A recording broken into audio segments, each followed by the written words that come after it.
बिस्मिल्लाहिर्रहमानिर्रहीम। अनगिनत दुरूद व सलाम नबी आखिर ज़ुमा मोहम्मद मुस्तफ़ा सल्लल्लाहु अलैहि वसल्लम और उनके आल पर। बाबर कॉरिडोर सीरीज की नई वीडियो के साथ शहजाद अनवर फारूकी एक मरतबा फिर आपकी खिदमत में हाजिर। और आप देख रहे हैं मेरा फेसबुक और यूट्यूब चैनल।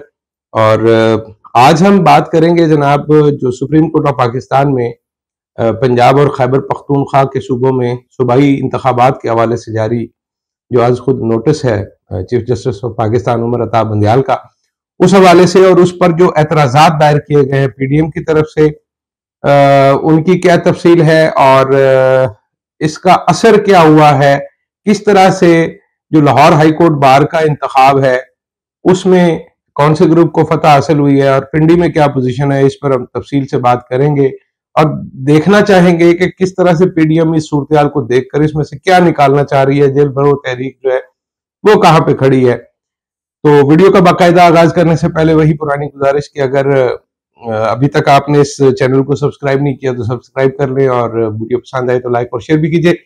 ख़वातीन और हज़रात, बड़ी दिलचस्प सूरत हाल है और मुझे जो एतराजात दाखिल किए गए हैं फारूक एच नाइक साहब की तरफ से और जो JUI के जो वकील साहब हैं उनकी तरफ से जो सुप्रीम कोर्ट में एतराजात दायर किए गए हैं, तो उनको देख के मुझे हरीचंद अख्तर के कुछ अशार ज़हन में आ रहे हैं और वो अशार मैं पहले आपकी खिदमत में पेश कर दूं, फिर मैं उसकी तफसील आपके सामने रखता हूं कि ये अशार क्यों याद आए हैं।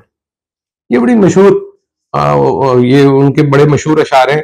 कहा काबिल चले जाएं, कहा काबिल चले जाओ, कहा अफगान का डर है, कहा अफगान तो होगा, कहा हम ऊंट पे बैठे, कहा तुम ऊंट पे बैठो, कहा कुहान का डर है, कहा कुहान तो होगा। तो भाई ये वो सूरत हाल है जिसमें इस वक्त पीडीएम और उनके बुकला हजरात जो है वो फंसे हुए हैं। उनको डर भी है और वो अपनी मर्जी का, यानी जो कहते हैं ना, खाजा खाना भी है और रखना भी है। तो वो हर दो सूरतों में अपनी बात मनवाना चाहते हैं। उन्होंने दो जो जज साहिबान हैं, जस्टिस इजाजुल हसन साहब और दूसरे जो जज साहब है जिनकी ऑडियो का मामला है, उनके हवाले से उनके एतराजात हैं कि ये रिक्यूज कर जाएं, ये अपना जो है वो माजरत कर लें कि वो इस बेंच में नहीं बैठना चाहते या चीफ जस्टिस साहब उनको इस बेंच से निकाल दें। और साथ ही साथ उनका एक और मुतालबा भी है, वो ये चाहते हैं कि फुल बेंच इसकी समाअत करे। अच्छा, ये जो फारूक एच नाइक साहब हैं, ये इनकी एक वजह शोहरत है कि ये केसों को लंबा खींचने में बड़ी महारत रखते हैं। वैसे तो अगर आप अंदाजा लगाएं तो जो पाकिस्तान मुस्लिम लीग नून के और पाकिस्तान पीपल्स पार्टी के बुकला हैं, उनका एक ही तरीका वारदात है। अगर आप पिछले 70 सालों में पाकिस्तान की जो जुडिशल हिस्ट्री है उसमें जब भी कोई करप्शन के मामला आते हैं तो ये दो बड़ी जमातें जो हैं जिनका 35-36 साल का तजर्बा है इन सारे मामलात का, तो वो एक ही उनका तरीका वारदात है कि वो केसों को लटकाते रहते हैं। वो उस सूरत हाल का इंतजार करते हैं कि जब उनको किसी न किसी तरह का NRO मिल जाए, कोई ना कोई सूरत हाल में से निकलने का रास्ता मिल जाए। तो अब फिर वही तरीका कार शुरू हो गया है कि वो इस केस को लटकाना चाहते हैं, लंबा खींचना चाहते हैं। वो ये चाहते हैं, अब आपको मैं बता दूं, फतह और शिकस्त ये नहीं है कि इलेक्शन जो है वो जल्दी होंगे या लेट होंगे। उनका ख्याल ये है कि इलेक्शन होने का आर्डर जो है वो शिकस्त नहीं है, बल्कि इलेक्शन जल्दी होने का या 90 दिन के अंदर अंदर होने का जो फैसला है वो उनके लिए नुकसानदेह है। अब जिस तरह से ये जस्टिस मज़ाहिर नकवी और इजाजुल हसन के पीछे पड़े हुए हैं और उनकी मुसलसल किरदार कुशी जारी है, कभी उनके बारे में एक बात करते हैं, कभी दूसरी बात करते हैं, तो उसके बाद वो ये चाहते हैं कि ये दोनों हजरात जो हैं वो अपने आप को इस बेंच से अलग कर लें। और उन पे ऐतराज क्या है? उन पे ऐतराज ये है जी कि वो जो CCPO लाहौर हैं, जो डोगर साहब, उनके केस में चीफ इलेक्शन कमिश्नर को बुलाना नहीं चाहिए था। उनको बुला के तो इलेक्शन की तारीख का पूछा गया और फिर एक नोट जनरेट किया गया जिसमें ये कहा गया कि जनाब ये मामला हमारे सामने आया, जिसमें पता ये लगा है कि 90 दिन में जो इंतखाबात का मामला है उसके इल्तवा का एक शदीद खदशा मौजूद है, जिससे आईनी एक खिलाफ वर्जी होने का खतरा है। तो इससे निपटने के लिए जरूरी है कि चीफ जस्टिस ऑफ पाकिस्तान उस पर आज खुद नोटिस लेकर देख लें इस मामले को और उसमें कुछ जज साहिबान भी जो है वो शामिल कर लें। तो ये मामला एक ऐसा मामला है कि इसमें कोई खिलाफ वाक़या या कोई खिलाफ कानून बात नजर नहीं आती, चूंकि प्ली ये ली जा रही है कि चूंकि इस हवाले से दोनों जज साहबान ने अपना जो राय है वो जाहिर कर दी है, तो इसमें राय जाहिर करने वाली कौन सी बात है कि आर्टिकल 224 जो है वो तो बड़ा वाज़ेह है कि 90 दिन के अंदर अंदर नॉट मोर देन 90 डेज में इलेक्शन करवाने का एक आईनी हुक्म मौजूद है। तो ये तो राय वाली बात नहीं है। इसी तरह से जिस तरह से इस मामले को खींचा जा रहा है और आज तक कोई तारीख नहीं दी गई है, 1 महीने से ज्यादा वक्त गुजर गया है, तो ये खतरा तो बिल्कुल सामने सबको नजर आ रहा है कि ये 90 दिन से आगे ले जाना चाहते हैं। तो इसमें भी कोई राय वाली बात नहीं। दूसरी बात यह है कि माजी में जब कभी भी, चूंकि ये जो आज खुद खवातीन हज़रात जो आज खुद नोटिस लेने का मामला है, ये इख्तियार सिर्फ और सिर्फ चीफ जस्टिस ऑफ पाकिस्तान को हासिल है कि वो किसी मामले का आज खुद नोटिस लें, चूंकि सुप्रीम कोर्ट ऑफ पाकिस्तान ने अपने माजी के केसेस में ये तय कर रखा है कि जो सो मोटो का इख्तियार है वो चीफ जस्टिस के पास है।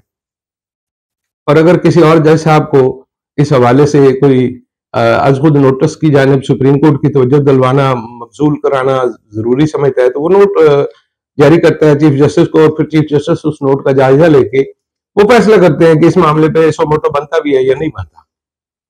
तो तरीकाकार यही है। उसी तरीकाकार के तहत आपको याद होगा कि फैजाबाद धरने का मामला जो था, जिसमें काजी फाइज ईसा, जस्टिस काजी फाइज ईसा ने एक नोट जनरेट किया और फिर उस पर आज खुद नोटिस हो गया, और उस आज खुद नोटिस की समाअत के लिए जो बेंच तश्कील दिया गया उसमें जस्टिस काजी फाइज ईसा खुद मौजूद थे। तो वो भी अपना माइंड, अगर ये कोई माइंड वाली बात है या कोई अपना राय बता देने वाली बात है, तो वो अपनी राय दे चुके हुए थे। इसके बावजूद उनको उसमें शामिल रखा गया। अब पीडीएम की जमातों का और उनके वुकला का सारा जोर ये है कि इसको लंबा खींचा जाए। पहले वो मेंटेनेबिलिटी पे बात करना चाहते हैं, बल्कि उससे पहले वो बेंच की तश्कील पर बात करना चाहते हैं। बेंच की तश्कील पर बात करने के बाद उनकी एक और इस्तदा भी है कि फुल कोर्ट बनाया जाए, लेकिन फुल कोर्ट भी अगर बनाना है तो ये दोनों जजेस निकाल दिए जाएं और बाकी के 3 जजेस शामिल कर लिए जाएं। तो बड़ी अजीब और गरीब मामलात हैं कि वो फुल बेंच भी बनवाना चाहते हैं और फिर उसमें से इन दोनों जजों को निकलवाना भी चाहते हैं। इन 2 जजेस का डर भी है। तो वो जो बात है ना कि कहा कोहान का डर है, तो कहा कोहान तो होगा। तो मुझे लगता ये है कि ये कोई इमरान का डर है, तो उन्होंने कहा कि कहा इमरान का डर है, इमरान तो होगा। और इमरान का या पाकिस्तान तहरीक इंसाफ की जानिब से अगर 90 दिन के अंदर अंदर सूबाई इंतखाबात कराने का मामला है, तो ये बिल्कुल ही आईनी उनकी डिमांड है, जिसमें मेरा नहीं ख्याल कि कोई किसी किस्म का कोई इबाम मौजूद है। लेकिन वो बहरहाल इसको लटकाने की कोशिश करेंगे, बेंच की तश्कील पर बात करेंगे, उसके बाद जजों की ऑडियो टेप्स पर बात करेंगे, उसके बाद वो फिर ये बात करेंगे कि क्या अदालत इसको सुन भी सकती है या नहीं सुन सकती। तो एक बिल्कुल जो वाज़ेह तौर पे नजर आ रहा है, जो अंधे को, वो कहते हैं ना कि अंधे को नजर आ रहा है कि ये केस, इसका फैसला क्या होगा। उस केस में से पंजाबी का एक मुहावरा है कि वो मूत में से मछलियां पकड़ने की कोशिश कर रहे हैं। वो कोशिश कर रहे हैं कि किसी तरह से सारे मामले को लंबा किया जाए, मशकूक किया जाए, मुतनाज़ा किया जाए। ये ड्यूटी लगा दी गई है कि आप जजेस के खिलाफ बात करें, जजेस के फैसलों के हवाले से बात करें। तो मुस्लिम लीग नून की जानिब से अदलिया के खिलाफ एक भरपूर मुहिम का आगाज कर दिया गया है, और अभी तक जो मोअज़्ज़ज़ जज साहिबान है वो सब्र और तहम्मुल से काम ले रहे हैं, वो इसको उस तरह से नोटिस नहीं ले रहे।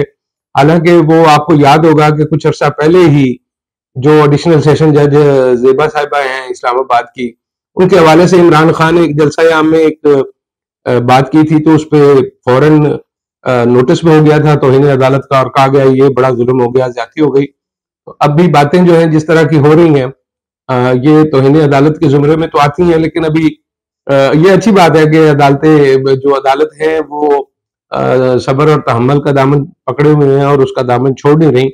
लेकिन अल्टीमेटली आपको इसका कोई ना कोई जवाब देना पड़ेगा। एक छोटा मोटा जवाब आया तो है, जस्टिस मुज़ाहिर नकवी की फैमिली की जानिब से, फैमिली ज़राए की जानिब से बताया गया है कि जो साबिक वज़ीर आला पंजाब हैं चौधरी परवेज इलाही, उनके साथ राब्ता भी हुआ था, वो उनके घर भी आए थे। वो एक मामला हुआ था लाहौर में जिसमें ट्रैफिक सार्जेंट ने उनकी गाड़ी को रोका था, और कोई मामला हुआ जिसमें मोहम्मद खान भट्टे भी इन्वॉल्व हुए और जिसमें चीफ मिनिस्टर भी इन्वॉल्व हुए। खैर ये तो तहकीकात की बात है, और अगर इसमें कोई कोई चीज साबित होती है ऐसी जिसमें मिली भगत हो या खुदा न खास्ता कोई और किस्म की मैनेजमेंट की फैसले के हवाले से या केस के हवाले से, तो यकीनन उस पर एक्शन भी लिया जाना चाहिए। लेकिन सिर्फ इसी बुनियाद पे कि आपके पास एक ऐसी टेप मौजूद है जिसमें कुछ लोग बातें कर रहे हैं लेकिन इस केस का पर्टिकुलर कोई हवाला नहीं है, तो आप ये चाहते हैं कि जजेस को निकाल दिया जाए, तो ये थोड़ी फार फेच्ड बात लगती है।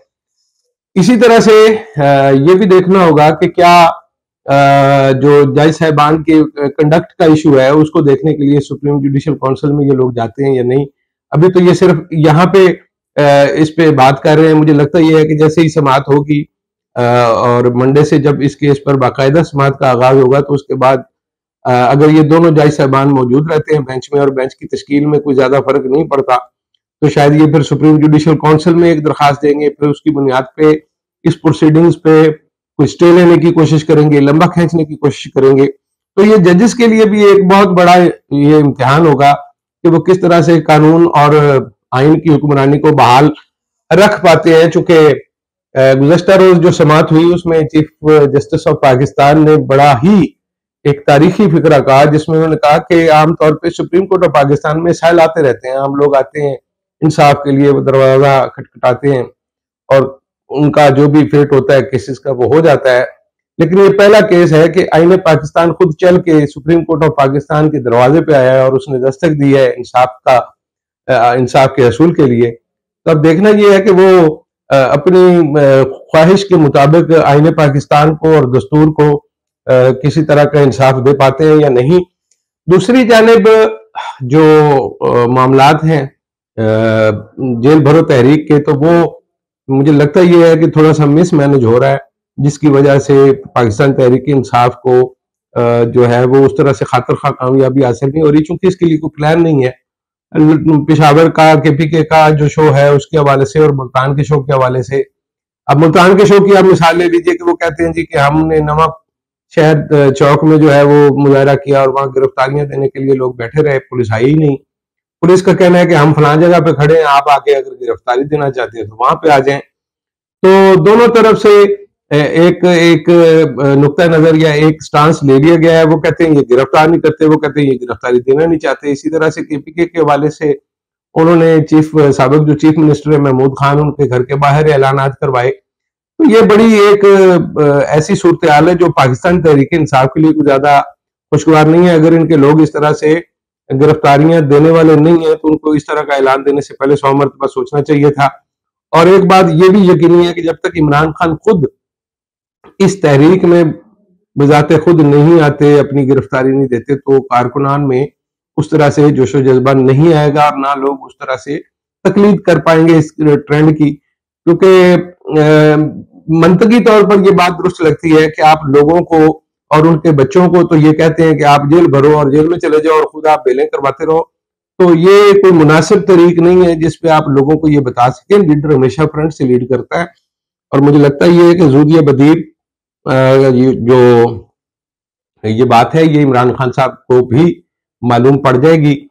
आज जो है लाहौर हाई कोर्ट के इंतखाबात हो रहे हैं, जो मुख्तलिफ बेंचेस हैं उनके, और लाहौर हाई कोर्ट की जो मेन सीट है, जो कि कहा यह जाता है कि इस इलाके की सबसे बड़ी बार है, उसमें आज बड़ा जबरदस्त एक इलेक्शन हुआ है जिसमें हामिद खान साहब और पाकिस्तान तहरीक इंसाफ के जो हमायत याफ्ता उम्मीदवार थे इश्तियाक साहब, वो इलेक्शन जीतने में कामयाब हुए हैं।